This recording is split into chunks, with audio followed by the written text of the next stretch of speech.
Good morning, everyone, and welcome to the second Sunday in Advent. Advent, as I think we've said about 50 times already, Advent is a time of waiting. Right? It's this space, theologians have called it a liminal space. It's a space in between.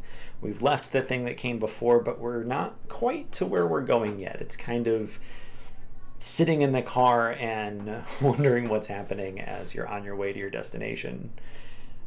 And you haven't quite achieved it yet. And so we remember two specific kinds of waiting. The first celebration of Advent is focused on the time of waiting for Jesus to come when he came at Christmas, a little over 2,000 years ago. Right? And so there was this time of waiting where there had been a promised Messiah. The Messiah had not come yet.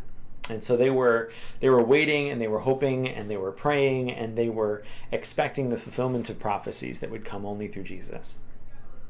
So that's one way. The second way is we're also waiting for Jesus to come again. We believe that at the end of all things, Jesus is going to come back. He's going to redeem the world. He's going to make right everything that is not right now. Everything that is broken will be fixed. Everything that is sick will be made well.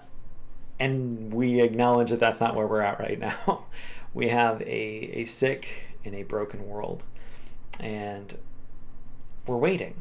We're not there yet. And so there's this tension. There's this waiting that we experience. There's this Advent. There's this liminal space that we live in.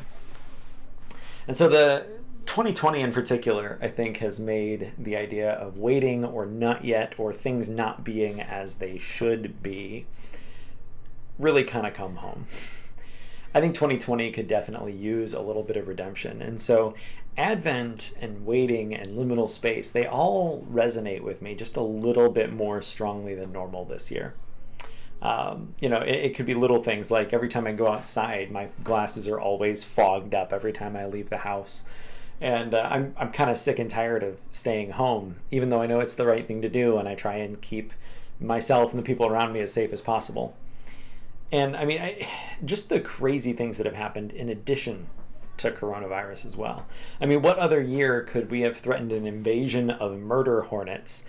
And most of us have forgotten about it. I mean, that just speaks to the craziness that was this year, is that we're just waiting for the shoe to drop, and nothing seems to be going right. And so we come to these passages that we read earlier this morning. And particularly, we read the one that was in 2 Peter chapter 3, verse 13, where the author says, in accordance with his promise, God's promise, we wait for a new heavens and new earth where righteousness is at home. And that phrase means a lot to me, right? Like, I think that there's a lot going on in that phrase, where righteousness is at home.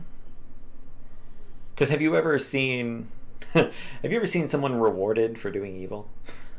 Where someone does wrong things, someone does bad things, someone does harmful things and is rewarded for it. Or maybe have you ever personally been punished for doing the right thing? You do what you believe to be right. You do what you think God is asking and expecting you to do, and you're punished for it. And so that's part of what we're waiting for. That's what we're expecting to see. We want to see that new heavens and new earth where righteousness is at home. Because part of making all things new, part of what we expect Jesus to do when he comes back again, is to make a world where justice, fairness, and righteousness is not something to work toward. Those things are home.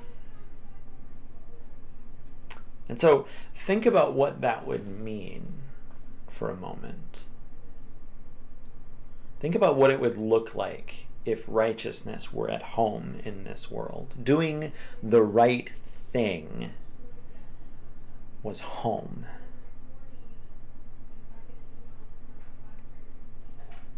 It's a hopeful thought.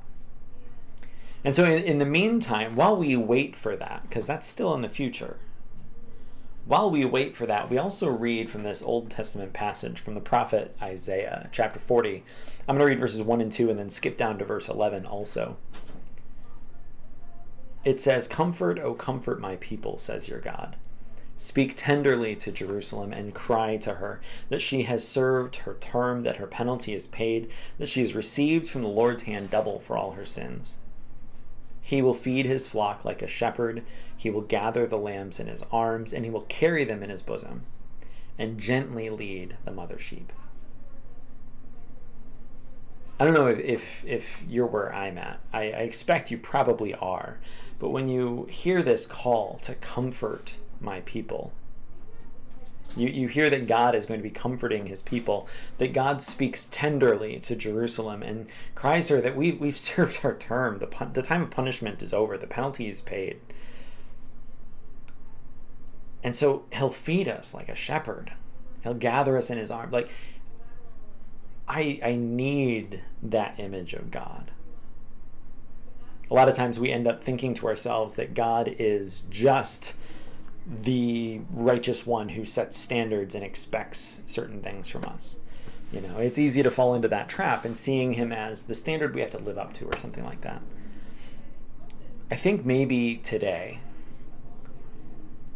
what I need to know and what I need to hear about God and what I need to hear from God is I need to hear words of comfort.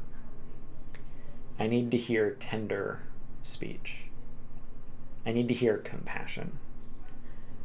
And to know that that is every bit as much a part of who God is as the justice and the sometimes the righteous anger that we are familiar with, that there's also that gentleness and tender speech. That changes everything for me. And that's comforting to me. And it helps me get through a time of waiting where nothing is as it should be yet. And it gives me hope for the future. And I think that's the tension of Advent. We acknowledge the bad things that are happening. We acknowledge the pain that we've experienced. We acknowledge that things are not as they should be. But in equal measures, we have grief and we have hope. And both of them together give us this liminal space, this tension in the middle, where we've left some things behind. We've moved past what was. And they're probably bad things that we need to leave behind, most of them. It's pain. And we strain forward in hope and in expectation towards a God that we know is comforting and loving and speaks tenderly. And so it's important to acknowledge that no, the world is not as it should be. The world we see around us is not as God would have it exist forever. And Jesus has gone ahead of us to prepare a place for us. And he's coming back soon. And that's a good thought.